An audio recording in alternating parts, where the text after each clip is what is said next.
literatura judía. La literatura judía comienza desde la conquista de Alejandro Magno en el año 332 a.C.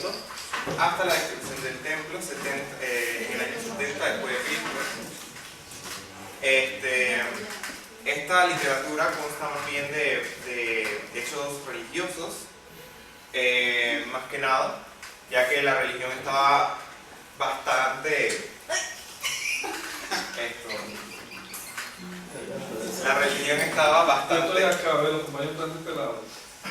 La religión estaba bastante envuelta con la vida de los judíos. Bueno, mi nombre es Juan Meléndez y le voy a dar un poco sobre el abecedario judío. Como pueden observar, este es el abecedario judío, es el mismo que nosotros utilizamos, pero traducido a su lenguaje, por ejemplo, como está el abecedario en inglés, en español, aquí está el abecedario que es el mismo del hebreo.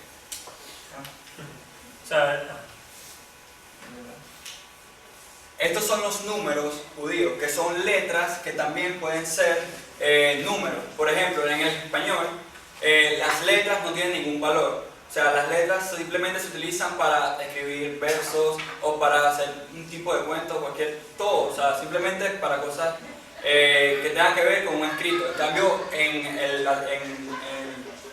hebreo, se utilizan las letras también como números. O sea, se puede utilizar para las matemáticas, para hacer cualquier tipo de cuenta, porque son también números. El Torá. El Torá es como la ley de los judíos, más que nada. Tiene, como bien, textos religiosos. Le dicen también la ley mosaica o la ley de Moisés. Algunos dicen que fue escrita también por Moisés mismo. Y bueno, está dividida en una estructura que es como el principal de todas de las otras ramas en las que se basa el Torá. Ok, la estructura de la literatura judía. La Torá se divide en dos partes. La Torá oral, que era la Torá de los sabios, que ellos, o sea, la Torá en sí, está la Torá escrita, que es la Biblia en sí, y la Torá oral, que era la discusión de los sabios de las leyes, cómo iban a ser. Pero con el tiempo se empezaron a olvidar, porque el nivel de los sabios empezó a bajar. Entonces los sabios decidieron escribirlas y salió esta tercera parte, que es la Torá escrita, que es la Torá oral, que se estaba perdiendo, la escribieron. Y así quedó en tres partes la Torá. La Torá también se le dice Pentateuco, que son los 5 primeros libros de la Biblia, como lo es el Génesis, el Éxodo, el Levítico, los Números y los Pentateuco. Okay, la rama de la Torá oral la escribieron y se llama la Mishnah. Ahí ellos encargaron de escribirla toda. Ahí hay discusiones de rabinos discutiendo cómo va a ser la ley, y ahí queda. Y hasta hoy en día, ustedes ven las leyes de todos los países se basan en la Mishnah. Ellos agarraron la Mishnah y en cada país la pusieron y la modificaron algunas leyes según como ellos quisieron, dependiendo. Su estructura está dividida en estos libros. En Sefarim, que son los libros relacionados con el trabajo de la tierra, o sea, la agricultura. Después está Moed, que son sobre las leyes, las festividades, el Shabbat y los ayunos.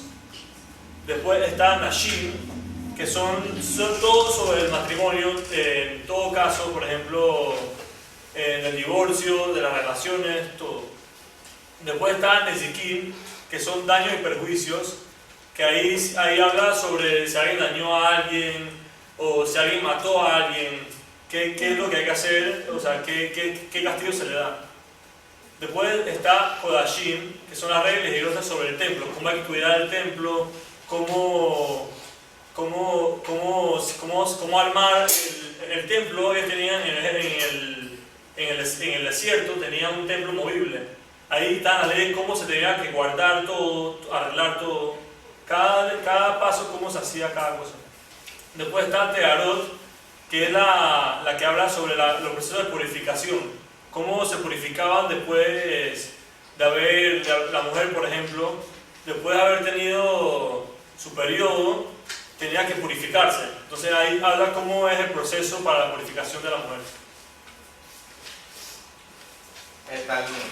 El Talmud más bien son los escritos, las tradiciones, las narraciones, la poesía en sí. Dice que antes existían solamente dos lugares en los que el Torah se practicaba, que era el el Talmud de Babilonia y el de Jerusalén. El de Babilonia fue escrito a finales del año 500 y el de Jerusalén se le decía el Talmud occidental. El Talmud también, o sea, el Talmud que es, después que salió la Torah y escribieron la Mishnah, que era la Torah oral que se estaba olvidando, todavía el nivel de la gente empezó a bajar en sabiduría. Y cuando empezó a bajar, los sabios decidieron hacer el Talmud. El Talmud es la explicación de la Mishnah, que la Mishnah explica la Torah o la Biblia. Es más explicaciones, ampliaron el conocimiento para que, como la gente ha bajado su nivel de intelecto, para que lo puedan comprender mejor, la Biblia. El Midrash es la Biblia con más explicaciones y más cuentos de la gente, o sea, tiene es más específico y tiene más cosas cosas que uno no comprende solo con leyendo la Biblia, salen explicaciones más amplias. El Tanaj. El Tanaj en sí es la Biblia en sí. A eso sí constituye los 5 libros y en el cristianismo se denomina Antiguo Testamento. Los autores, por aquí podemos ver a David Amelech, que es mejor conocido como el rey David. Muchos lo pueden conocer como su típica historia de David contra Goliat, no sé si la han escuchado, es una de las historias más famosas de la Biblia. David es reconocido más que todo como un joven prospecto, por decirlo así, de la religión, ya que él desde muy joven narra la Biblia, que él tenía mucho conocimiento bíblico y por lo tanto, con el pasar de los tiempos, dice la Biblia que él fue rey, David, como muchos lo conocen, y con su intelecto religioso, bíblico, por decirlo así, él escribió los salmos del budismo, para los judíos, perdón. Ezra Asofer, que él, antes, los judíos, de agradecimiento a Dios, por decirlo así, ellos sacrificaban animales. Ellos sacrificaban animales 3 veces por día, en la mañana, en la tarde y en la noche. Entonces Ezra modificó eso, por decirlo así, para no sacrificar tantos animales, y él creó una manera de hacerle un atributo a Dios de una manera más, digamos, tranquila, más calmada, que eran rezos.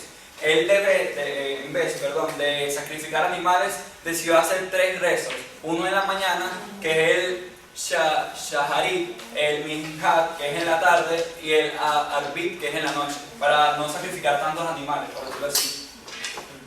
Rabbi Yehuda, que él fue el que creó el Mishnayot, que antes, como decía mi compañero, por ejemplo, muchos sabios, muchos sacerdotes se ponían a leer el Torah y al discutirlo llegaban revelaciones, por decirlo así. Llegaban muchos tipos de revelaciones y muchas explicaciones que se estaban perdiendo a través del tiempo. Se estaban quedando en el aire, por decirlo así. Entonces, este rabí decidió como que transcribir todo lo que ellos hablaban y platicaban y toda la revelación que Dios les podía otorgar mediante ellos leían el Torah. Entonces él transcribió todo para poderlo tener en persona, por decirlo así. Conclusiones. En este trabajo